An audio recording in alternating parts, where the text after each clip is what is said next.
오라, 우리가 굽혀 경배하며 우리를 지으신 여호와 앞에 무릎을 꿇자. 대저 저는 우리 하나님이시요 우리는 그의 기르시는 백성이며 그 손의 양이라. 너희가 오늘날 그 음성 듣기를 원하노라. 아멘. 우리의 마음과 정성과 뜻을 다하여 우리 하나님께 예배드리겠습니다.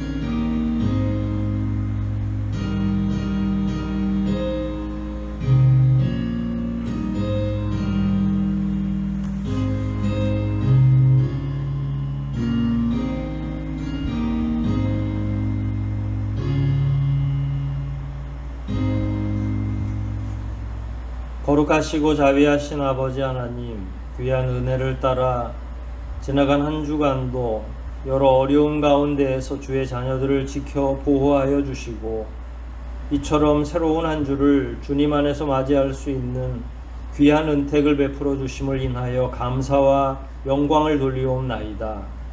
많은 어려움이 저희에게 있지만 그럼에도 불구하고 아버지의 존전에 나와 예배함으로 힘을 얻고 더욱더 그리스도인으로 의연하게 살아갈 수 있는 그 지혜를 배우기 위하여 이 자리까지 나왔사오니 주님 앞에 나온 모든 자들마다 성령과 진리로 예배케 하시고 오직 성삼위 하나님께서만 이 예배를 흠양하여 주시옵소서. 오직 이 예배의 시종을 주님께 의탁하오며 우리를 구원하신 예수 그리스도 이름 받들어 감사하며 기도하옵나이다. 아멘. 함께 찬송 부르시겠습니다. 함께 하실 찬송은 41장입니다. 41장 함께 찬송하십니다.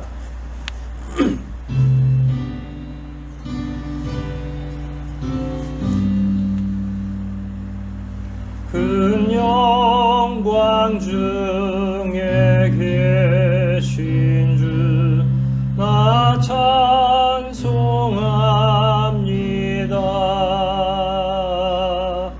영원히 계신 주 이름 나 찬송합니다. 한없이 크신 능력을 나 찬송합니다.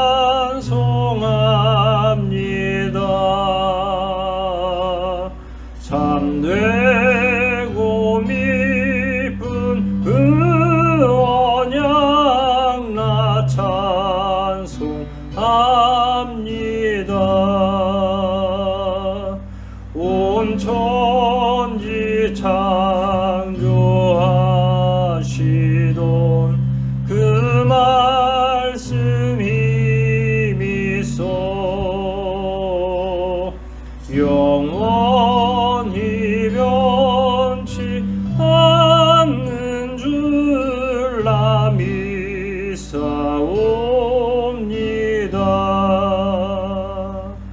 그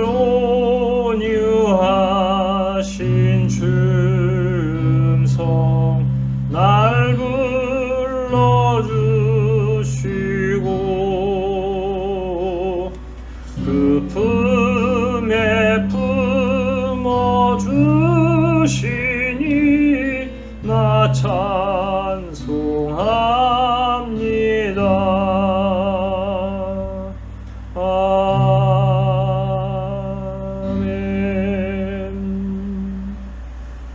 이 시간 우리 함께 사도신경하심으로 우리의 신앙을 고백하겠습니다. 전능하사 천지를 만드신 하나님 아버지를 내가 믿사오며 그 외아들 우리 주 예수 그리스도를 믿사오니 이는 성령으로 잉태하사 동정녀 마리아에게 나시고 본디오 빌라도에게 고난을 받으사 십자가에 못 박혀 죽으시고 장사한 지 사흘 만에 죽은 자 가운데서 다시 살아나시며 하늘에 오르사 전능하신 하나님 우편에 앉아 계시다가 저리로서 산 자와 죽은 자를 심판하러 오시리라. 성령을 믿사오며 거룩한 공회와 성도가 서로 교통하는 것과 죄를 사하여 주시는 것과 몸이 다시 사는 것과 영원히 사는 것을 믿사옵나이다. 아멘. 이 시간 우리 함께 성시교독하겠습니다. 함께 제공되는 순서지를 참고하시면 되겠습니다. 시편 105편 말씀 함께 교독합니다. 여호와께 감사하며 그 이름을 불러 아뢰며 그 행사를 만민 중에 알게 할지어다. 그에게 노래하며 그를 찬양하며 그의 모든 기사를 말할지어다. 그 성호를 자랑하라. 무릇 여호와를 구하는 자는 마음이 즐거울지로다. 여호와와 그 능력을 구할지어다. 그 얼굴을 항상 구할지어다. 그 종 아브라함의 후손 곧 택하신 야곱의 자손 너희는 그의 행하신 기사와 그 이적과 그 일의 찬양을 할지어다. 그가 또 기근을 불러 그 땅에 임하게 하여 그 의뢰하는 양식을 다 끊으셨도다. 한 사람을 앞서 보내셨으며 요셉이 종으로 팔렸도다.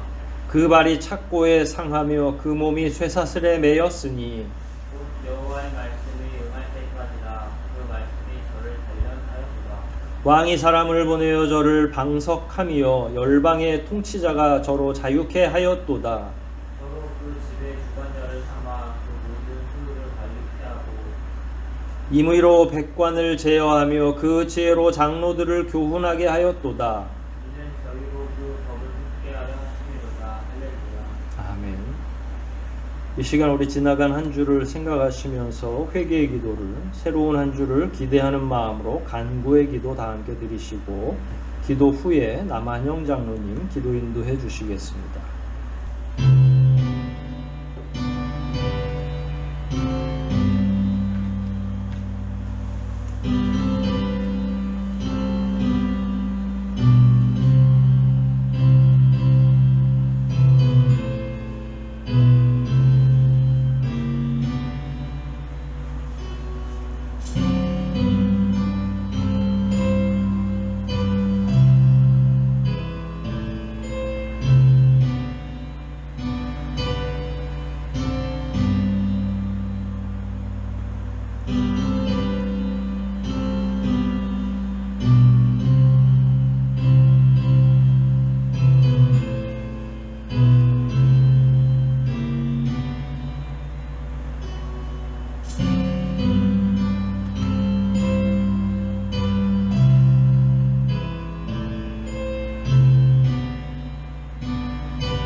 거룩하신 아버지 하나님, 오늘도 거룩하고 복된 주의 날을 허락하여 주셔서 한마음 한뜻으로 예배 드리게 하심을 감사드립니다.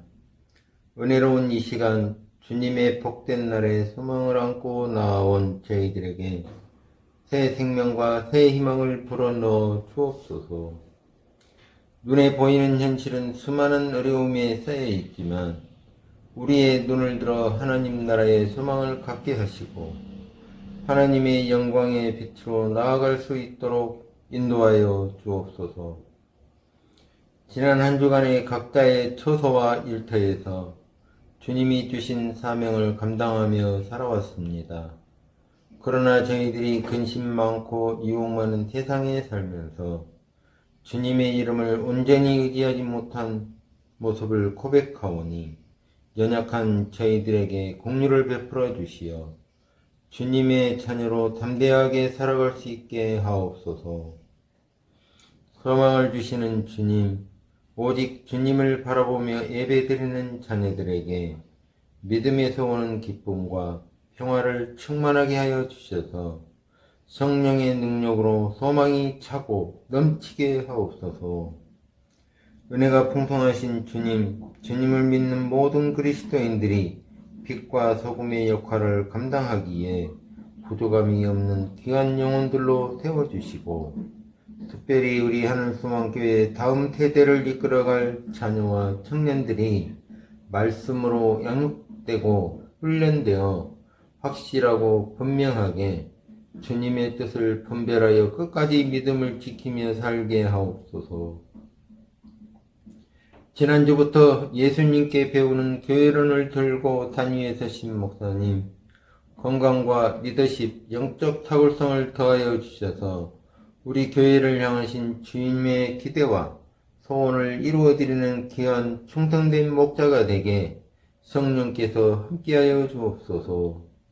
또한 이 예배를 통해 우리의 연약함이 강하게 하시고 우리의 교만이 낮아지며 우리의 안악함이 치유될 수 있는 복을 주옵소서.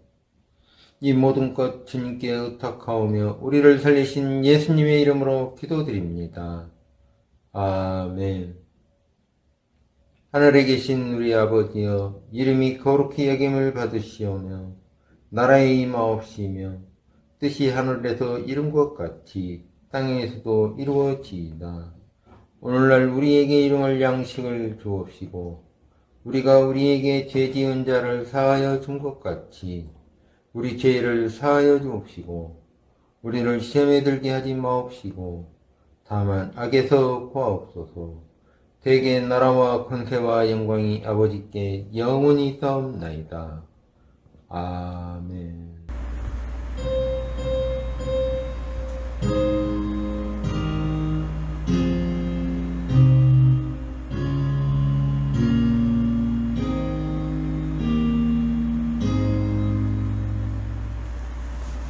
우리 함께 찬송하시겠습니다. 함께 하실 찬송은 183장입니다.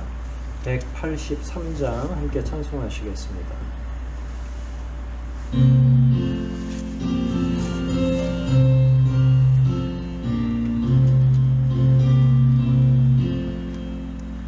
나 속죄함을 받은 후 한없는 기쁨을 다 헤아릴 수 없어서 늘 찬송합니다. 나 속죄받은 후 주를 찬미하겠네. 나 속죄받은 후 주의 이름 찬미하겠네.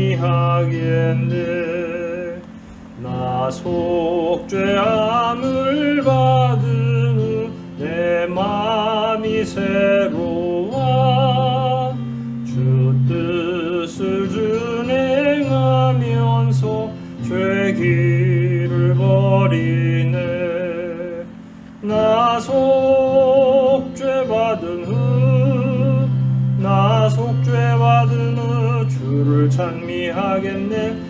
나 속죄받은 후 주의 이름 찬미하겠네. 나 속죄함을 받은 후 성령이 오셔서 하나님 자녀 된 것을 증거합니다. 나 속죄받은 후 주를 찬미하겠네. 나 속죄받은 후 주의 이름 찬미하겠네.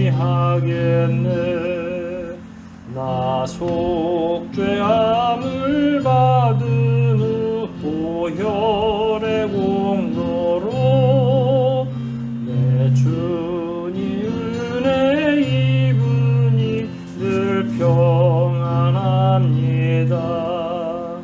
나 속죄받은 후 주를 찬미하겠네. 나 속죄받은 후 주의 이름 찬미하겠네. 이 시간 교회 소식 시간입니다. 함께 우리가 영상을 통해서라도 이렇게 예배하는 모든 분들을 주님의 이름으로 축복합니다. 코로나 사태 다 매스컴을 통해서 알고 계시겠지만 잦아들지 않고 매우 엄중한 상황입니다. 하나님께 더욱 기도하면서 특히 이 시간들이 지나가게 해달라고 기도하실 뿐만 아니라 우리 교우들 안전하게 해달라고 늘 기도해 주시고 공동체가 함께 얼른 모여서 예배할 수 있게 해달라고 또한 더불어 기도해 주시기를 바랍니다. 교회 청소하시는 분들이 있습니다. 토요일이 됐든 주일이 됐든 나오셔서 청소해 주고 계시는데 감사를 드리고 더욱더 수고를 부탁해 마지 않습니다. 공동체 기도 우리 세 가지 내용입니다. 우리가 함께 낭독하기도 하고 예배 후에 잠시라도 꼭 시간을 더 내서 묵상으로 해주시면 감사하겠습니다. 공동체 기도 세 가지 한번 같이 읽겠습니다. 공동체 기도 1. 나에게 하나님은 어떤 분인가를 깊이 묵상하며 정체성을 바르게 하소서. 2. 여전도의 모든 회원들의 건강을 지켜주시고 믿음을 견고케 하소서. 3. 하나님이 기뻐하시는 교회가 무엇인지 기도로 물으며 나아가게 하소서. 아멘. 우리가 후원하는 선교사분들 계십니다. 그 선교사분들이 사역하는 나라들이 제일 지금 어려움에 있는데 계속 기도해 주시고 그 나라와 민족 위해서도 계속 기도해 주시기를 바랍니다. 우리가 운영하는 기관이 있고 그 기관의 직원분들을 위해서 계속 기도해 주시고 여기 기록되어 있지 않지만 지역아동센터와 우리 한동실 센터장님 위해서도 계속 기도해 주시기를 바랍니다. 우리 이 시간 하나님 앞에 헌상 드리도록 하겠습니다. 헌상은 온라인으로 드리셔도 되고 얼굴 대면에서 예배 드릴 때까지 가지고 계시다가 교회에 직접 제공해 주셔도 되겠습니다. 우리 한번 기도하시겠습니다.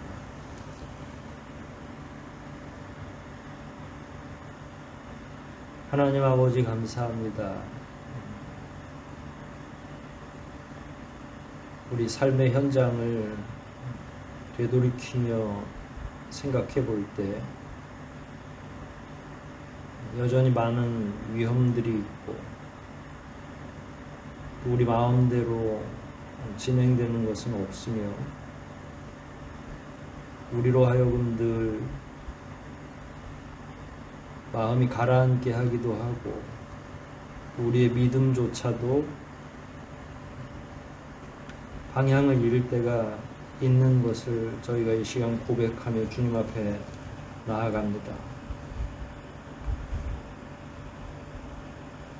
상한 심령들을 가여이 여기실 뿐만 아니라 아버지의 능력으로는 마른 뼈들조차도 다시 생기를 주고 산 영이 될 수 있도록 하실 수 있는 것을 저희가 알고 믿으며 또한 그 능력에 기대어 이 시간 저희의 심령을 하나님 앞에 맡기오니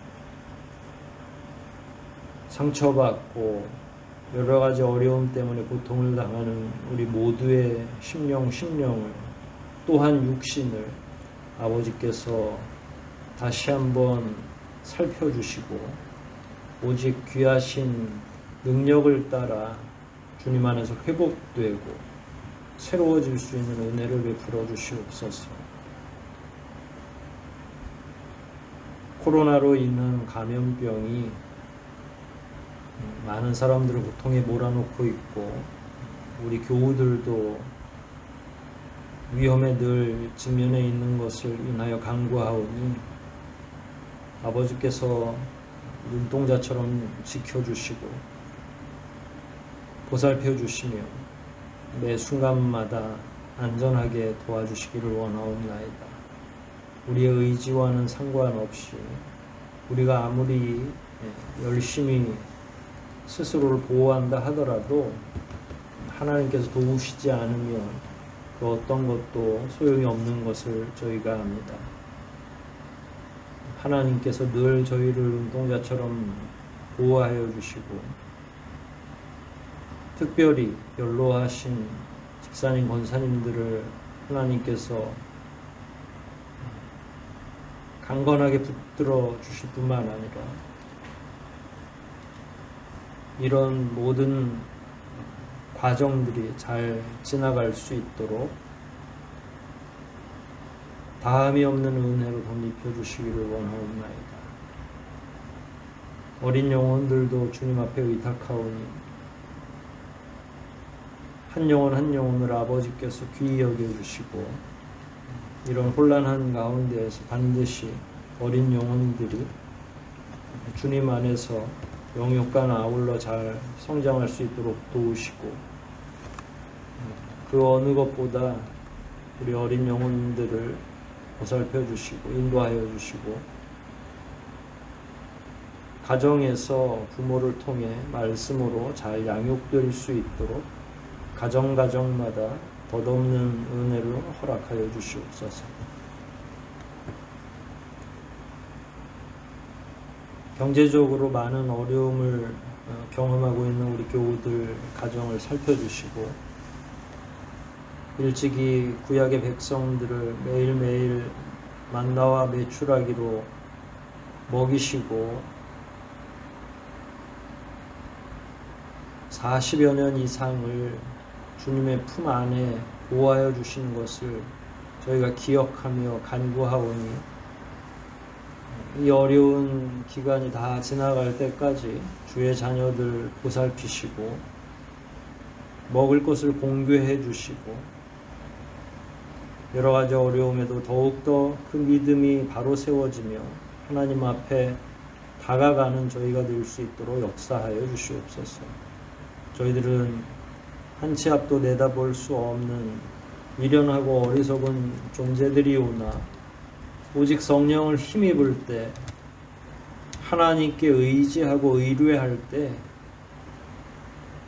참된 길이 열리고 참된 해답을 얻는 줄 믿사오니 저희들이 날마다 주님을 더욱 가까이 모시게 하옵시고 우리의 모든 삶을 하나님 앞에 의존할 수 있도록 도와주시고 매 순간마다 인간의 지혜가 아니라 성령 하나님의 지혜를 힘입을 수 있도록 더욱더 명철함을 허락하여 주시옵소서.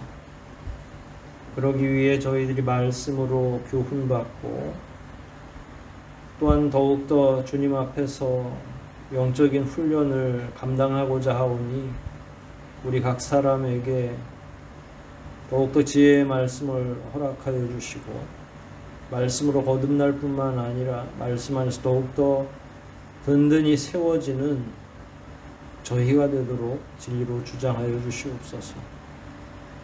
지금까지도 인도해 주신 그 은혜를 따라 앞으로의 우리의 시간도 주님 앞에 맡기오니 삶의 매 순간마다 저희들을 더욱더 강하게 붙들어 주시고 이 어려운 시절이 다 지나갈 때까지 오직 성삼위 하나님의 인치심으로 무탈하게 그리고 더욱 강건하게 주님 앞에 나아오도록 인도하여 주시옵소서. 이 시간 저희의 눈을 밝혀주시기를 원하옵나이다. 말씀을 살필 때에 친히 하나님께서 저희에게 말씀해 주시고 오직 저희들은 그 말씀에 순응하고 순종할 수 있고 또한 삶의 현장에서 실천할 수 있도록 한없는 지혜와 명철을 허락하여 주시옵소서. 이 시간 우리가 각자의 처소에서 영상으로밖에 예배할 수 없지만 하나님께서 우리와 함께 하신다면 반드시 말씀 안에서 하나로 묶일 뿐만 아니라 승리하고 힘을 얻을 수 있는 줄 믿사오니 이 시간도 성령께서 함께 하시고 진리로 더욱 충만케 하여 주시옵소서. 이 모든 것 주님께 의탁하오며 우리를 구원하신 예수 그리스도 이름 받들어 간절히 기도하옵나이다. 아멘.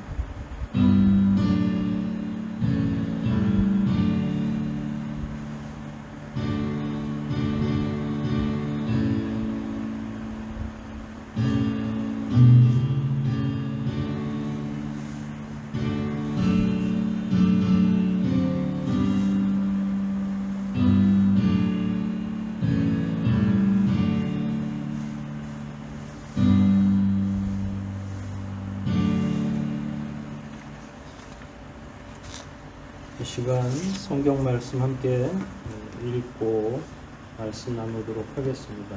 요한복음 6장입니다. 요한복음 6장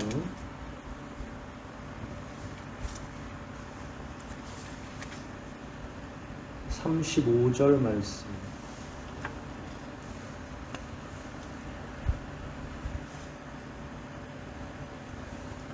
요한복음 6장 35절 한 절 말씀입니다. 우리 뜻을 생각하시면서 함께 한 목소리로 35절 말씀 한 구절 합독하도록 하겠습니다. 읽기를 시작하겠습니다. 예수께서 가라사대 내가 곧 생명의 떡이니 내게 오는 자는 결코 줄이지 아니할 터이요 나를 믿는 자는 영원히 목마르지 아니하리라. 아멘.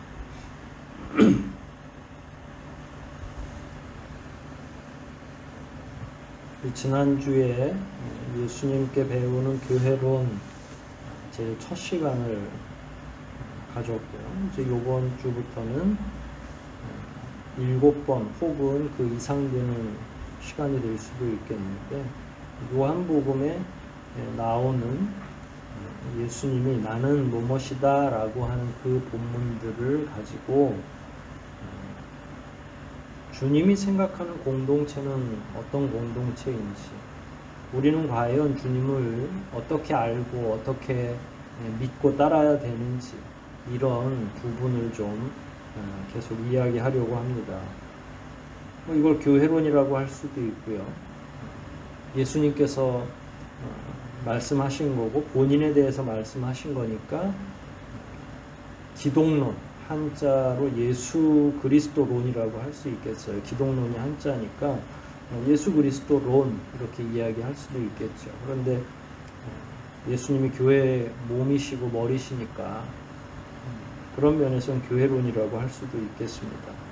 여하간 오늘부터 약 7주 이상을 이 내용을 가지고 한번 공부해 보도록 하겠습니다. 원문 자체는 요한복음을 계속 공부할 것이고 요한복음에 나와 있는 내용을 중점적으로 이야기할 겁니다. 근데 우리가 익히 알고 있다시피 요한복음은 매우 독특한 관점을 가지고 있습니다. 성경을 공부하는 목회자들은 요한이 가지고 있는 독특한 관점 때문에 요한의 복음, 또 요한의 서신서, 그리고 마지막 요한의 묵시록까지 설교하는 것을 쉽게 생각하지 못합니다. 매우 영적이기도 하고 때로는 하나님으로부터 직접 받은 계시 때문이기도 하겠죠. 여하간 요한은 매우 독특한 관점을 가지고 있습니다. 특히 복음서 안에서도 복음서는 4권이지만 나머지 3개의 복음서는 유사한 관점을 가지고 기록이 되어 있어요. 그래서 그걸 일컬어서 공관복음이다, 이렇게 같이 공통의 관점으로 본다 하는 그 의미인데, 유독 요한만 완전하게 다른 내용으로 시작을 하죠. 마무리도 마찬가지고요.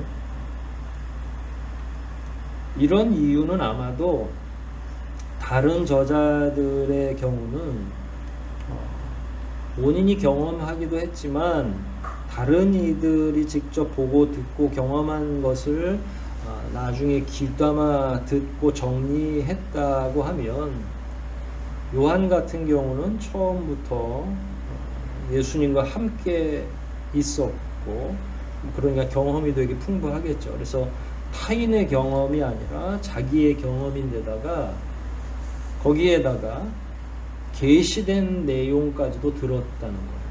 물론 성경 자체는 영으로 기록된 거죠. 성령의 감동을 받아 기록하는 거니까 그건 역시 계시라고 할 수 있겠지만 좀 더 그 계시의 의미를 폭을 좁혀 놓으면 이를테면 하나님께서 친히 그에게 이런저런 내용들을 말씀하셨기 때문에 요한이 그 부분에 대해서 더 많이 쓸 수 있었다라고 할 수 있겠죠. 예를 들어서 요한복음 1장도 마찬가지고, 다른 사람들은 예수 그리스도를 태초부터 계신 하나님의 아들이나 혹은 빛으로 이렇게 표현하지 못하지만 요한만큼은 매우 독특하게 그런 표현을 가지고 있고, 또 성경의 마지막 책인 계시록 같은 경우는 친히 하나님의 음성을 통해서 계시를 다 듣고 나서 기록한 거죠. 그러니까 자기 개인 경험도 있고 하나님으로부터 받은 계시된 내용도 있고 하니까 다른 복음서, 다른 서신서들과는 기록한 내용이나 기록 방식도 그렇게 같지가 않고 매우 독특한 면을 포함하고 있다는 이야기예요. 그런 관점에서 요한복음에 나오는 이런 내용들을 살펴보면 굉장히 영적으로 깊이 있는 그런 내용이고 쉽지 않다는 거죠. 오늘 본문도 매우 특별하죠. 다시 35절을 눈으로 보시면서 이렇게 생각을 해보면 나는 생명의 떡이다 이렇게 이야기해요. 근데 이 유사한 본문이 요한복음에 이 본문 포함해서 7회가 등장이 되죠.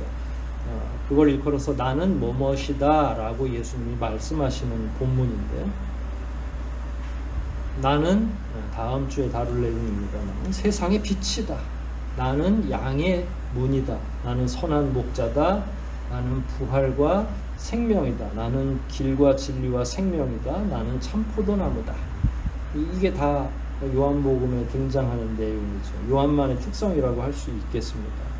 그러니까 다른 복음서에는 이런 방식으로는 기록되어 있지 않고 특별히 요한복음에만 예수님이 자기 계시를 하는 걸 요한이 영적으로 잘 캐치를 하고 그 내용을 여기에다가 잘 풀어놓고, 후일에 또 그 영이 맑아졌을 때에도 여전히 하나님으로부터 더 많은 계시들을 듣고 해서 요한복음이 기록된 것이고, 그 가운데 이제 예수님이 자기 계시한 내용, 나는 뭐뭇이다 라고 하는 7개의 내용을 우리가 살펴보게 될 것입니다. 그리고 오늘 우리가 첫 시간으로 그 7개 가운데 첫 번째로 생명의 떡이라고 하는 말을 좀 깊이 있게 이야기해 보려고 합니다.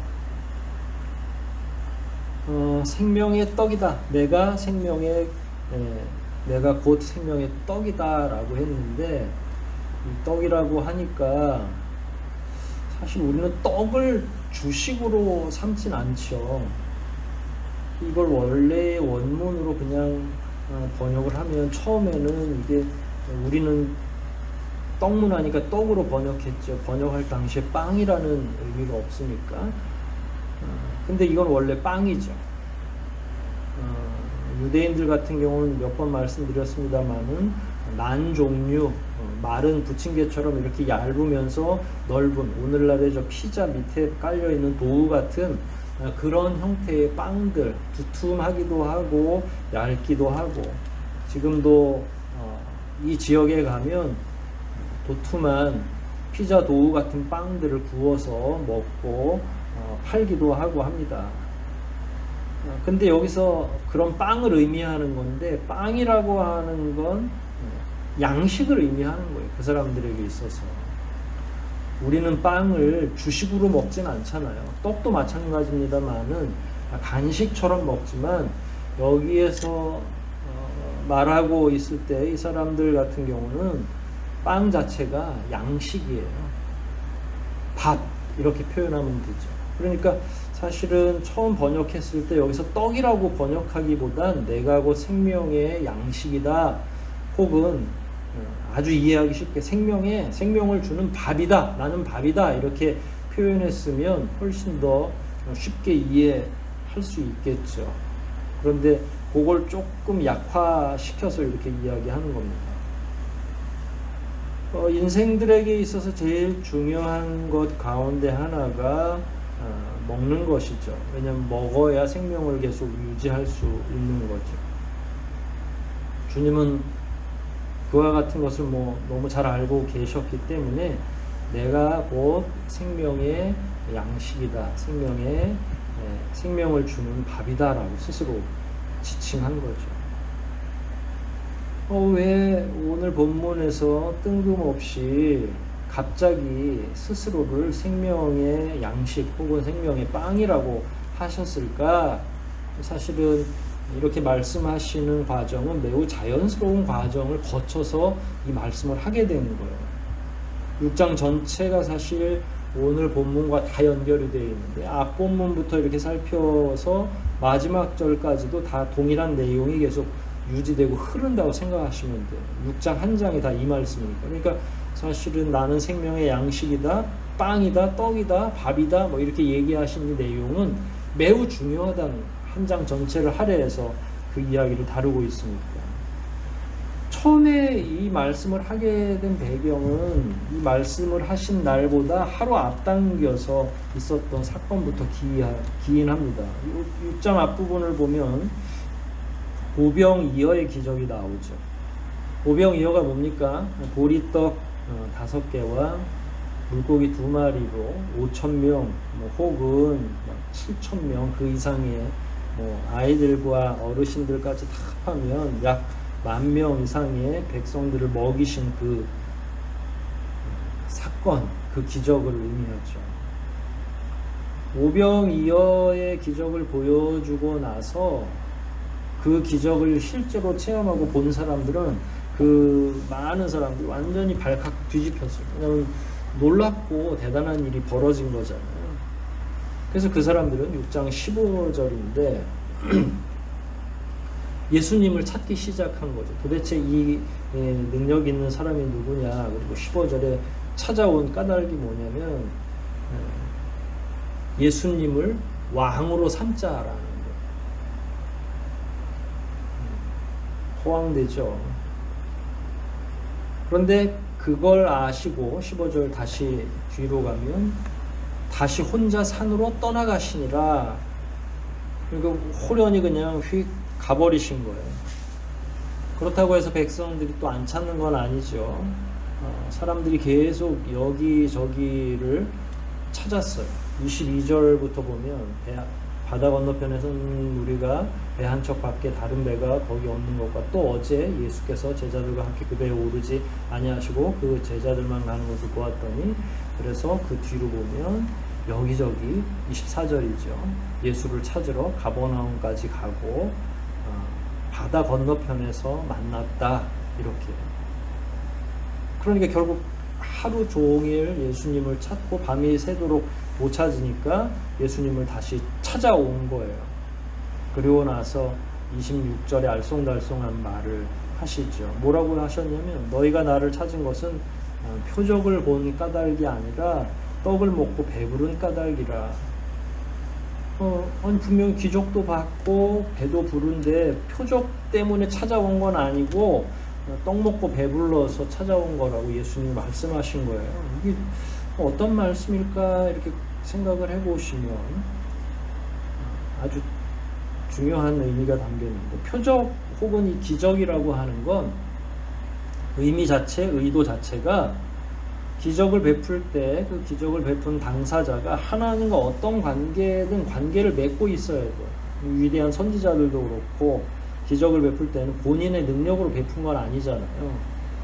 그럼 예수님이 기적을 베풀었으면 그 엄청난 기적, 5,000명 이상을 먹였는데, 그러면 그 기적을 보면서 무슨 생각을 해야 되냐면, 이 사람들은 예수님을 왕으로 세우자고 했잖아요. 근데 원래는 기적을 봤으면 그 기적이 어디로부터 왔는지, 어떤 목적인지, 원래 목적은 뭔지, 도대체 이 기적을 베푼 그 사람 자체는 어떤 사람인지, 이거에 대해서 궁금해야 된다는 이야기예요. 표적이라고 하는 말은 그 말입니다. 예수님이 하나님의 아들이고 메시아이시기 때문에 이런 기적을 베풀었던 거잖아요. 그리고 기적을 베풀었을 때에는 예수로 나의 구주로 삼기 위해서 백성들로 하여금 믿음 없는 자들에게 기적을 보여주면서 예수님이 구주라는 사실을 명백히 드러내고, 그 다음 시간부터는 예수님을 구주로 믿게 하려고 사실은 기적을 베푸는 거예요. 그런데 주님의 말씀 맞다나 26절을 아까 읽었었죠. 나를 찾아온 까닭은 표적 때문에, 즉 내가 누군가의 위대한 능력을 베풀어준 하나님의 능력으로 내가 그런 능력을 베풀어준 하나님의 아들이라는 사실, 이런 것들이 궁금해서 온 게 아니라 너희들이 배불리 먹고 나서 그 먹은 게 너무 대단해가지고 나로 하여금 왕을 삼자고 한 거 아니냐라고 예수님이 갈라서 이야기하시는 거죠. 사실 이 본문은 예나 지금이나 비슷합니다. 유사하죠. 잘 먹고 잘 살게 해주는 게 임금의 가장 중요한 덕목이죠. 지금도 마찬가지 아닙니까? 경제적인 여건이나 이런 외교나 다 어디에 연결되어 있냐면 백성들의 의식주와 연결이 되어 있는 겁니다. 대통령이 정치를 잘해서 국가의 부가 올라가고 하면 그게 결국 잘 먹고 잘 살게 해주는 거잖아요. 그러니까 온통 국가의 지도자는 어디에다가 집중을 해야 하냐면 백성들, 국민들이 잘 먹고 잘 살게 해주는데, 그러니까 예수님 당시의 백성들도 그런 욕구가 있는 거예요. 예수님이 그런 능력을 베풀어 주시니까 아이고 우리로 하여금 잘 먹고 잘 살게 해줄 수 있겠구나. 근데 하나만 알고 두 개는 모르는 거죠. 여러분, 이게 요즘 정치에서 어떻게 작용되냐면 잘 먹고 잘 살게만 해주면 대통령 후보자가 윤리적으로 망가졌든 혹은 정직한 사람이든, 이건 전 세계적으로 동일합니다. 저 프랑스 대통령도 그렇고 영국의 총리들도 그렇고 다 한두 번씩 이혼하고 새로운 가정을 꾸리기도 하고 그런 것에 대해서 전혀 개의치 않아요. 멀지 않아 대한민국도 마찬가지겠죠. 예전에는 도덕적 흠결이 굉장히 중요하게 작용됐지만 그렇지 않아요. 그럼 뭐가 중요하냐면 그 사람이 보여주는 비전 가운데에 잘 먹고 잘 살게 해줘요. 모든 사람들에게 부자가 되게 해주겠다. 아니면 요즘 같은 경우는 모든 백성들이, 모든 국민들이 자기 집에서 살 수 있도록 해주겠다라고 하는 공약을 내거는 거죠. 그게 예전하고 다를 바가 없는 거예요. 이 이야기를 하시고 나서 다시 설명을 하죠. 모세에 대해서 설명을 합니다. 혹시 모세가 광야에서 만나와 메추라기를 너희들에게 전달해 준 걸 기억하냐? 근데 그게 사실은 모세가 한 게 아니라 누가 한 거라는 거예요. 하나님이 하신 거다라는 거예요. 31절, 32절, 33절까지 계속 그 내용이 이어지고 있죠. 근데 저는 예수님이 왜 이 얘기를 하셨을까? 모세가 아니라 하나님께서 이걸 하셨다고 하셨을까? 혹시 백성들이, 그 당시 백성들이 하나님, 그 뒤에서 역사하시는 능력자이신 하나님에 대해서는 뭐 관심이 없고, 유대인들이 제일 존경하는 인물이 모세 아니면 아브라함이잖아요. 그러니까 하나님은 안중에도 없고 모세가 자기들의 가장 중요한 조상이라고 생각하는 건 아닐까. 그래서 예수님이 이걸 바로잡기 위해서, 그러니까 우리는 이스라엘 백성들이 40년 동안 광야 생활할 때에 만나와 메추라기를 주신 분이 하나님이라는 걸 당연히 알고 있는데, 아무래도 본문을 살펴보면 유대인들 같은 경우는 그리 알고 있지 않은 것처럼 보여져요. 그래서 모세에 관련된 내용을 이야기하고, 그럼 왜 이때로 돌아갔냐면 결국은 지금도 마찬가지라는 거예요. 예수님이 이렇게 기적을 베풀면 그 이면에 역사하신 하나님의 손을 봐야 되는데, 그냥 배부르니까 예수님을 임금시키자라고 하는 아주 단적인 일에만 관심이 있는 거죠. 모세가 기적을 일으키는 것처럼 보여도 그 이면에는 누가 역사하신 거라고요? 하나님. 그러니까 똑같은데 이스라엘 백성들은 자기들이 보고 싶은 것만 보고 있는 거죠. 뭐 이스라엘 백성들은 이 말씀을 정확히 잘 이해하지는 못하고 있는 것 같아요. 여하간 예수 그리스도께서는 이런 내용들을 다 설명했는데 그 설명의 목적은 뭐냐면 33절이에요. 하나님의 떡은 하늘에서 내려 세상에게 생명을 주는 것이니라. 하나님께서 양식을 주시면 그게 곧 생명의 양식이라는 거예요. 그게 이제 모세 때까지 다 증명이 된 거죠. 그랬더니 34절에 예수님을 지금 임금 삼으려고 여기저기 이틀 동안이나 찾아다닌 사람들이 뭐라고 얘기하냐면 우리에게도 이 떡을 늘 먹을 수 있게 좀 해주십시오 라고 이야기한 거예요. 생명의 양식을 하나님이 주신다고 했으니까.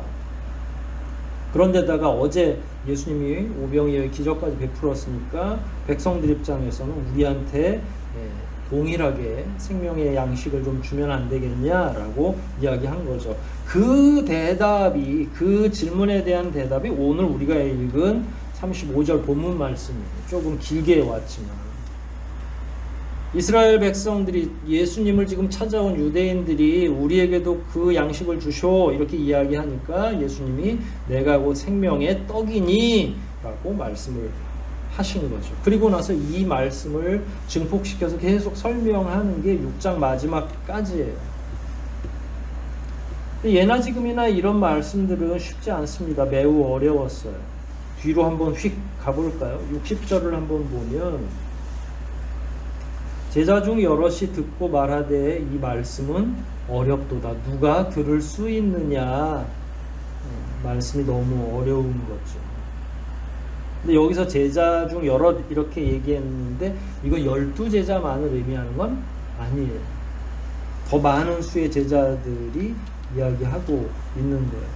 예수님 주변에 있는 자들을 다 제자라고 표명하고 있는 거고요. 그리고 나서 예수님은 다시 이들에게, 제자들도 어려워하고 하니까 예수님은 계속, 물론 이 설명이 다 끝난 다음에 반응이 이거지만 그럼에도 불구하고 예수님은 계속 이야기를 하고 뒤에까지 이야기하고 계시죠. 그럼 무슨 뜻이냐라는 거.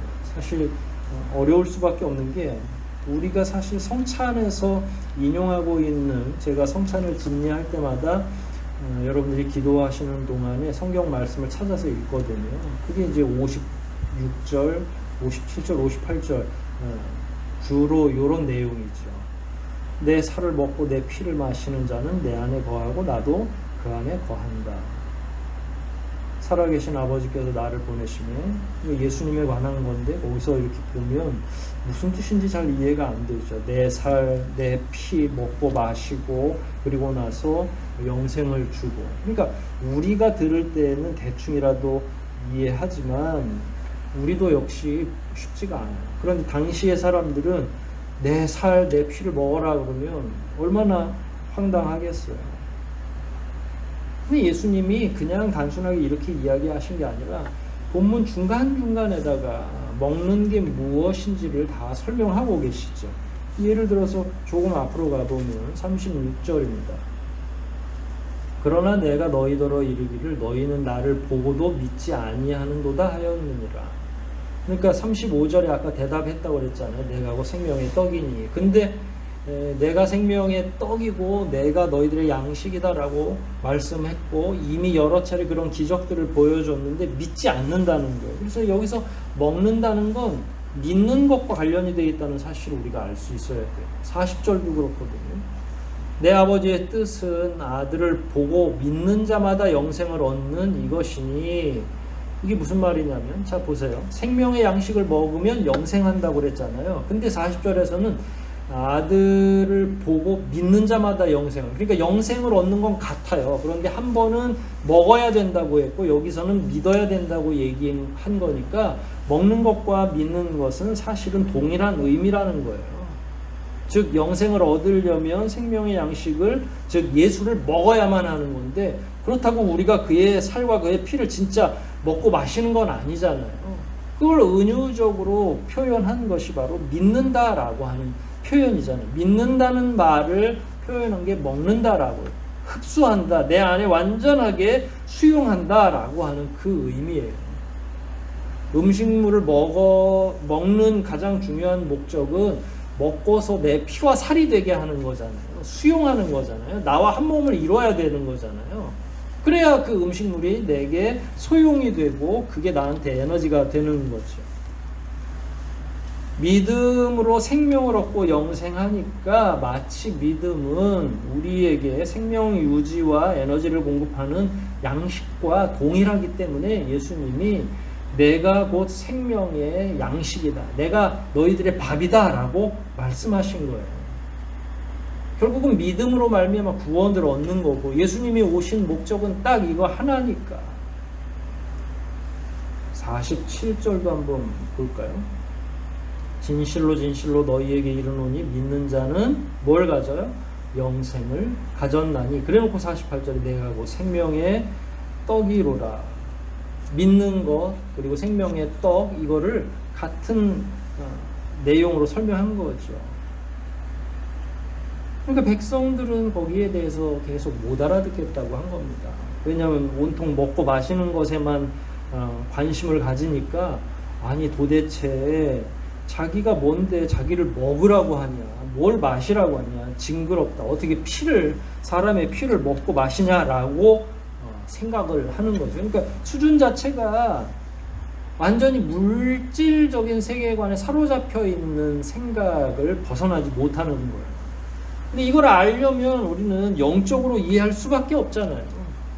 정말로 예수님을 먹는 건가요? 그 육신을 먹는 거예요? 그렇지 않잖아요. 우리는 오늘날 그와 관련해서 성찬이나 혹은 이 본문에 관련해서 여러 차례 이해도 하고 설명도 들었으니까 아는데 그 당시의 사람들은 이런 내용을 정확하게 이해하지 못하니까 어렵다고 한 거예요. 제자들도 가까이 있는 제자들도 이해를 못하는 거죠. 자, 한번 간단하게 정리를 해볼까요? 생명의 양식은 누굽니까? 예수 그리스도죠. 그러면 그를 먹는다는 건 또 어떤 의미입니까? 입으로 먹는 겁니까? 아니죠. 믿는다는 이야기입니다. 그런데 왜 그들은 못 알아듣습니까? 온통 세속적인 세상적인 세계관을 가지고 있기 때문에 못 알아듣는 겁니다.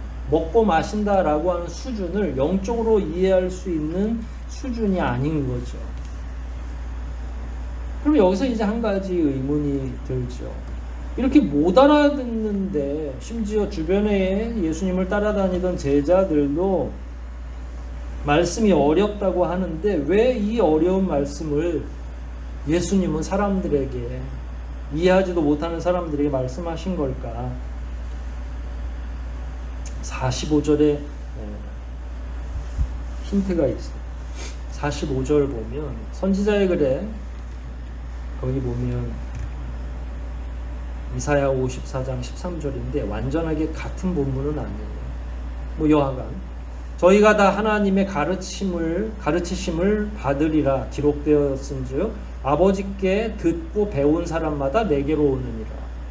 예수님이 이렇게 말씀하신 확신이 있어요. 까닭이 구원받은 자는 반드시 하나님이 구원하기로 작정하신 자는 어떻게 해서든지 이 말씀을 알아듣고 누구에게로 온다는 거예요? 이 예수님에게로 온다는 거예요. 오기만 해서는 또 안 되죠. 그를 먹어야 되는 거예요. 그를 믿어야만 되는 거죠. 하나님께서 구원하신 자는 한 사람도 빠짐없이 다 그렇게 된다는 거예요. 39절과 40절까지 제가 왔다 갔다 하지만 내용이 동일하게 흐르고 있기 때문에 그럽니다. 39절에 보면 또 이런 말씀이 있어요. 나를 보내신 이의 뜻을 행하려 함이니라. 나를 보내신 이의 뜻은 내게 주신 자 중에 내가 하나도 잃어버리지 아니하고 마지막 날에 다시 살리는 이것이니라. 예수님에게 어떤 확신이 있냐면 두 가지 확신인데, 하나는 하나님께서 살리기로 작정한 자는 반드시 내게로 올 것이다. 그리고 두 번째 확신은 방금 읽은 39절 40절 그 사이에 있는데, 믿는 자, 나를 믿는 자, 나를 먹으려고 하는 자, 나를 소화시키려고 하는 자는 하나도 잃지 않고 심지어 마지막 날에 반드시 그를 살려서 영생토록 하게 할 거다라는 거예요. 그러니까 말씀이 쉽든 어렵든 구원받을 자는 반드시 구원을 받는다는 그 말씀이고, 그것에 대한 확신이 누구에게 있어요? 예수님에게. 그래서 이스라엘 백성들이 못 알아듣든 어렵다고 이야기하든 그냥 말씀을 하신 거죠. 근데 때로는 그런 생각이 듭니다. 저도 설교는 가능하면 쉽게 하려고 하지만 쉬워지지가 않죠. 근데 반면 그런 생각도 해요. 쉽다고 진짜 믿어지느냐, 쉬우면 복음 진리가 너무 쉽게 전달되고 편하게 전달되니까 우습게 하는 사람도 있죠. 오늘 본문을 의지해서 보면 어렵더라도 믿으면 반드시 하나님께서 예수 그리스도께 인도해 주시고 그렇게 인도된 자는 반드시 구원과 영생을 주신다는 이야기예요. 그러니까 저하고 여러분들이 이렇게 마주하고 있다는 건 말씀이 쉬워서가 아니에요. 여러분들 교회 나오자마자 모든 말씀이 다 이해가 되셨나요? 예수를 믿자마자 막 성경이 다 읽혀지고 다 이해가 되고 다 끄덕거리셨나요? 제대로 이해할 수 있는 본문이 몇 개 없었죠. 저는 신학교에 처음에 들어가서 그런 고민을 많이 했습니다.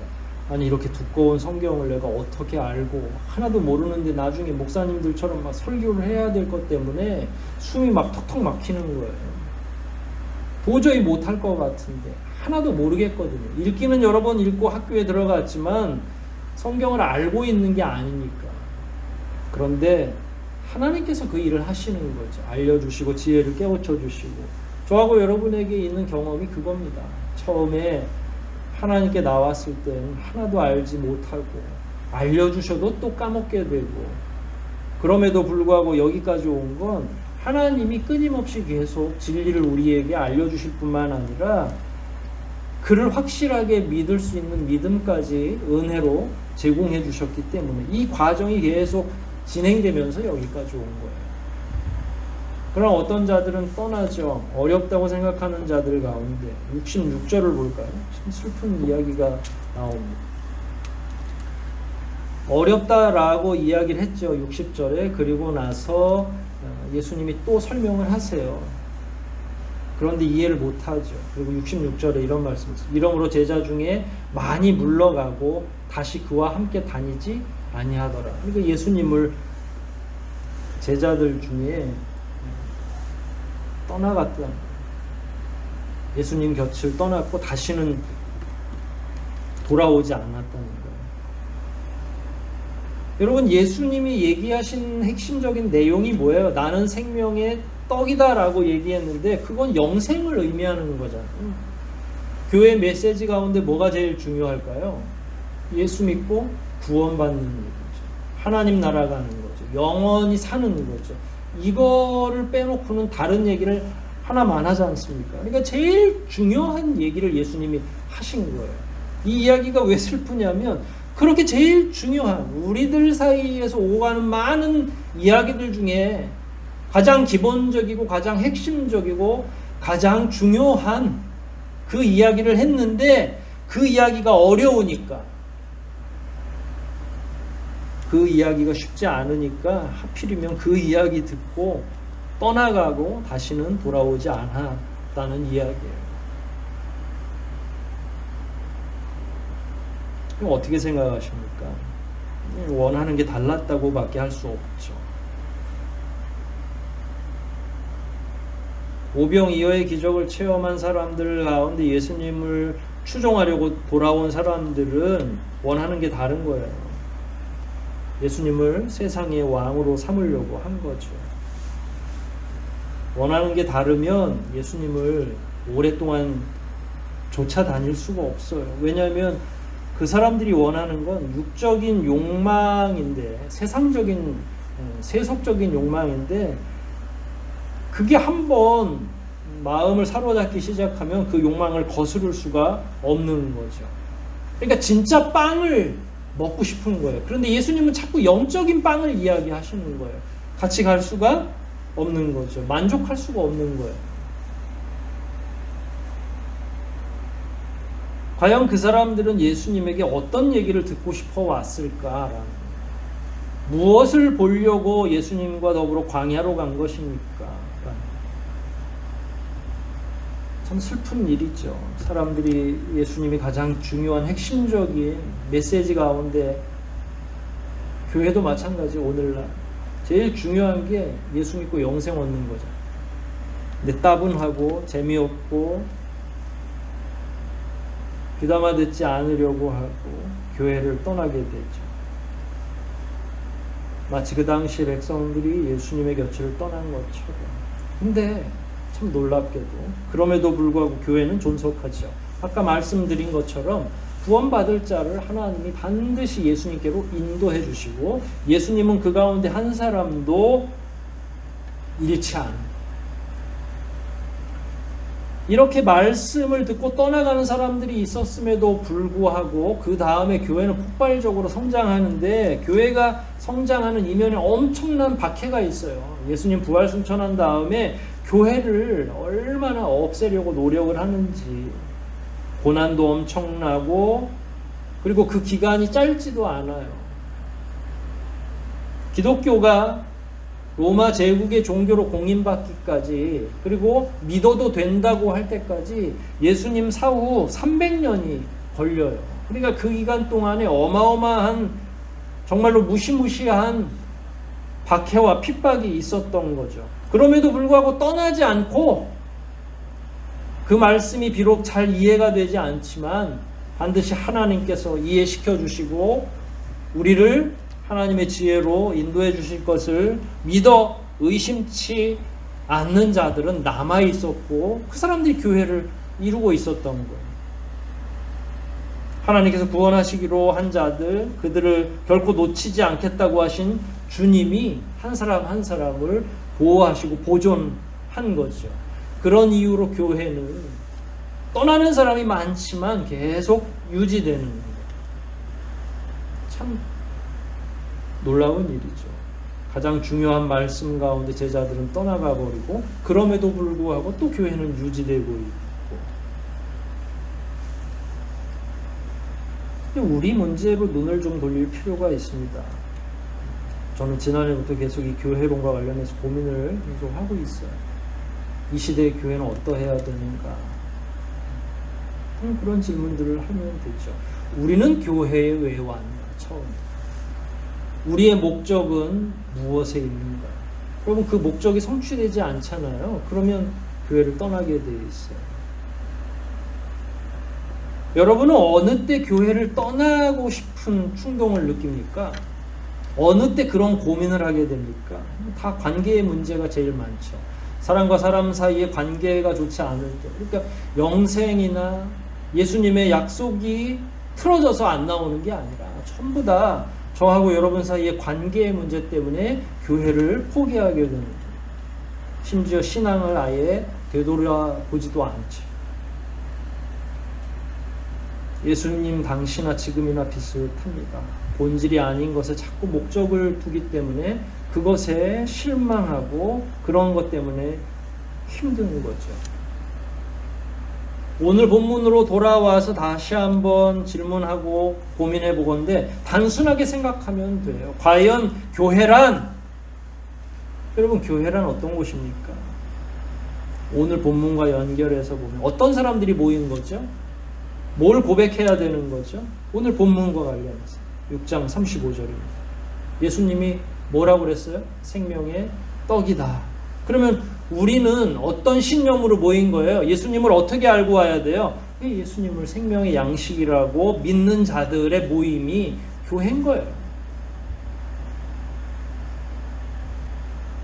그에 대한 확실한 믿음이 있고 그와 관련한 메시지가 증거된다고 하면 여간 잘못해도 여간 불편해도 교회를 떠날 필요가 없죠. 떠날 이유가 안 되는 거죠.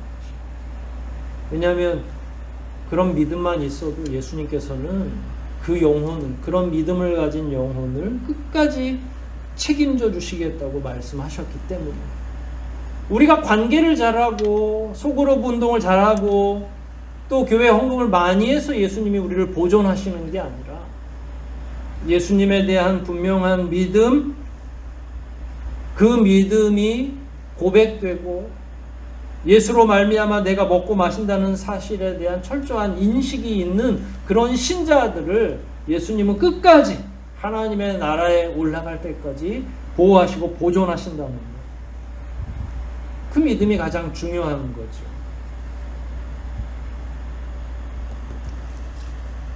지난해부터 우리가 동일한 어려움을 경험하고 있죠. 그리고 나서 말씀드린 것처럼 공동체에 대해서 계속 다시 한번 묵상하게 되고 있는 현실입니다. 여러분들은 어떤 생각을 하고 있습니까? 제 입장에선 그런 생각을 하죠. 나는 지금 우리 교우들을 어떻게 해야 될까? 우리 교회는 어떤 공동체일까? 난 지금 잘하고 있는가? 이런 위기에는 어떻게 해야 되나? 또 서로 못 모이니까 질문도 또 많아집니다. 근데 그 질문들의 대부분은 부가적인 거예요. 예수님의 생명의 떡이라고 하는 이 사실과는 좀 거리가 있는 거죠. 예수님 중심성도 없고 부차적인 것에 관해서 실망하기 시작하고, 우리는 함께 모여서 예배하고 서로 돌보고 소그룹으로 함께 모여서 성경 공부하고 이런 것들이 진정한 교회라고 생각했어요. 그래야 희열도 느껴지고 누군가 나를 위해서 엄청나게 열정적으로 같이 기도해 주는 거 얼마나 짜릿한 경험이겠어요.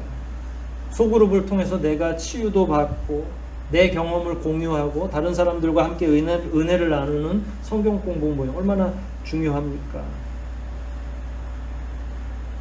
그동안 우리는 그런 것들이 교회라고 생각하면서 살아왔던 거죠. 근데 여러분, 신학적으로 교회는 눈에 보이는 교회와 보이지 않는 교회가 있다고 가르칩니다. 이 세상에 존재하는 건물로서의, 공간으로서의, 그리고 우리가 한 이름을 쓰고 있는 이 하늘 소망 교회 같은 이런 교회가 있는가 하면 이 땅에는 없지만 영원한 하나님의 교회, 영원한 하나님의 나라가 있다고 생각을 하죠. 이 땅에 있는 교회는 당연히 저와 여러분의 눈에 보일 겁니다. 그러나 영원한 하나님의 교회, 하나님이 아버지로 계시고 예수 그리스도가 그 우편에 앉아 계신 그 공동체, 그 모임은 우리 눈에 보이지 않아요. 그런데 어디가 더 중요할까요? 이 질문이야 다 여러분들이 아시겠죠, 결과를. 여러분, 우리는 이 땅에 살지만 영원한 나라를 보면서 살아야 하는 게 그리스도인으로서 정상적인 일이에요. 그런데 우리가 이 땅에서 사는 게 너무 익숙해지니까 결국은 어디에 집중을 하냐면 보이는 교회에만 집중을 하는 거예요. 우리가 가야 될 진짜 교회는 따로 있는데 잠깐 머무는 이 땅에서의 교회가 내게 서운하게 하는 것만 생각을 하는 거죠. 여러분, 다른 건 다 몰라도 됩니다. 한 가지만 알고 계시면 돼요. 예수 그리스도가 우리의 생명의 양식이라는 사실. 그걸 고백한 자들이 함께 모이는 게 교회라는 사실 말이에요. 결국은 예수 그리스도에 대한 내 신앙, 내 믿음이 필요한 거예요. 예수 그리스도가 내 영원한 생명의 양식이고 그 사실을 믿기만 하면 나머지는 부가적인 거라는 거예요. 그동안 우리가 착각했던 건 뭐예요? 서로 돌봐주는 것도 중요하고 함께 팀을 이루어서 성경을 공부하는 것도 중요하다고 생각했고, 그게 때로는 그 어떤 것보다 더 소중하게 생각되기도 했죠. 그러나 본문은 그렇게 이야기하고 있지 않아요. 예수님이 우리의 핵심이고 우리의 가장 중심을 차지하고 있는 거죠. 그분으로 말미암아 우리의 영적인 생명이 주어지고 영원한 삶이 가능하다는 그 사실 하나만으로도 우리가 위로가 되고 견딜 수 있어야 되거든요. 그런데 지금 그런 것들이 흔들리고 있는 거죠. 1년 동안 그 이상 교회를 나오지 못하고 있으니까 그 기본이 상실되고 나는 어디서 보호를 받아야 되지 하는 그런 질문에만 지금 우리가 몰두하고 있는 건 아닙니다. 저나 여러분이나 지금 갈피를 못 잡고 있는 게 동일합니다. 하지만 이럴 때일수록 가장 기본적인 사실에 집중해야 되지 않을까요? 주님이 나는 무엇이다 라고 말씀하신 건 주님 스스로의 정체성을 이야기하는 한편 그를 따르는 그리스도인들이 뭘 추구해야 될지를 명확하게 우리에게 알려주시는 거예요. 그분이 생명의 떡이라고 하셨으니까 우리는 그를 먹어야 되는 거죠. 그건 곧 믿는 거라고 말씀드렸죠. 그를 믿는 완전한 믿음, 확신에 찬 믿음이 오히려 이렇게 힘들고 고통스러운 시기를 이기고 끝까지 견딜 수 있게 해주는 가장 중요한 진리고 핵심이라는 사실을 저와 여러분이 깨닫는다면 지금 경험하는 어려움쯤이야 얼마든지 이길 수 있지 않겠습니까? 모쪼록 오늘 본문 말씀들을 다시 한번 묵상하시면서 주님이 우리에게 친히 말씀하신 내가 곧 생명의 떡이다 라고 하신 이 말씀을 더욱더 깊이 묵상하고 받아들이시고 그 힘으로 끝까지 이 어려움을 극복하고 나아가시기를 주의 이름으로 축원드립니다. 우리 한번 말씀 생각하면서 기도하겠습니다. 쉽지 않은 말씀이지만 또 살펴보면 매우 단순한 말씀이지만 결국은 이 말씀이 우리의 가장 기본적인 신앙의 고백이고 우리가 모인 까닭이 아니겠습니까? 하늘소망교회도 하늘의 소망을 둔 사람들, 그러면서도 이 땅에서 예수 그리스도를 생명의 양식으로 알고 그를 믿는 믿음으로 함께 모여있는 우리들이라는 사실을 다시 한번 기억하시고 먼저는 함께 모이게 하신 그 은혜를 감사하고 또 앞으로 살아가는 동안에도 이 간략한 진리가 우리에게 가장 중요하고 기본적인 진리가 되게 해달라고 통성으로 함께 기도하시겠습니다.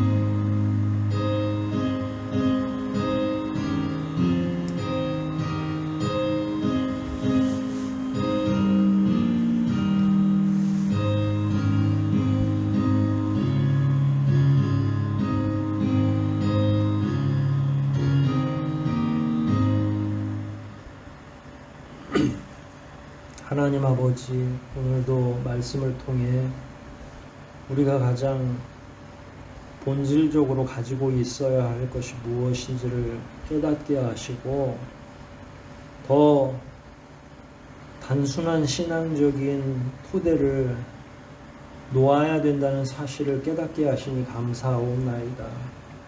참으로 어려운 시절 믿음을 갖는 것이 무엇인지를 다시 한번 돌이켜보게 하시고 그 어떤 것보다 이 진리 한 구절이 결국 우리에게 영생을 주고 영원한 나라를 준다는 사실을 잘 기억하여 이 땅에서의 교회 공동체 생활도 지혜롭게 잘 이루어 나가게 도와주시옵소서. 우리가 혹여 어리석은 것에 목적을 두는 것은 아닌지 되돌아보게 하시고 오직 주님께서 말씀하시는 진리의 토대 가운데 나를 세우고 교회를 세울 수 있도록 우리 각자에게 큰 은혜를 덧입혀 주시옵소서. 모든 것 주님께 의탁하오며 우리를 구속하신 예수 그리스도 이름 받들어 감사하며 기도하옵나이다. 아멘. 우리 함께 찬송하시겠습니다. 찬송가 340장입니다. 340장 함께 찬송하십니다.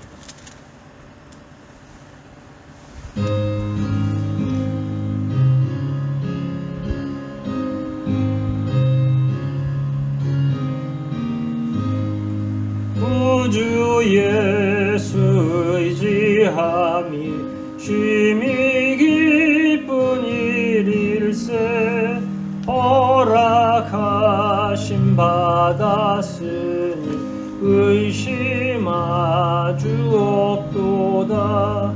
예수 믿는 것은 받은 증거 많도다.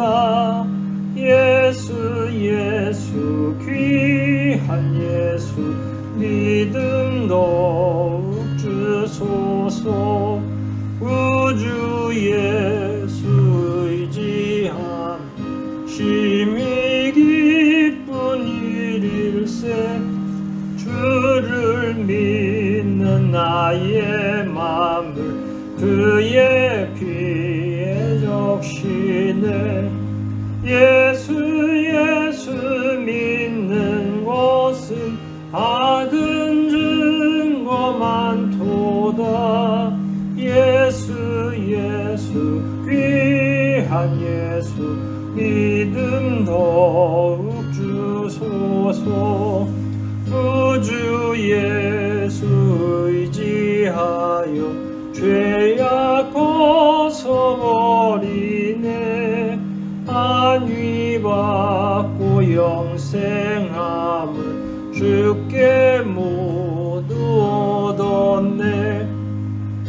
주 예수 믿는 것은 받은 증거 많도다. 예수 귀한 예수 믿음 더욱 주소서. 우주 예수 의지하여 구원함을 얻었네. 영원 무궁지나도록 함께 계시리로다. 예수 믿는 것은 받은 증거 많도다. 예수 귀한 예수 믿음 더욱 주소서. 아멘. 구주 예수 그리스도의 은혜와 하나님 아버지의 무한하신 사랑과 교제케 하시는 성령님의 감화 감동 교통하심이 예수 그리스도를 우리 각자의 생명의 양식인 것을 확실하게 믿으며 그 모든 소망을 하늘에 두기를 소원하는 주의 사랑하는 모든 자녀들과 그 가정과 속한 사업장과 이 교회와 그리고 하나님께서 특별히 사랑하시는 이 나라와 이 민족 위에 지금부터 영원토록 함께 있어지이다. 아멘.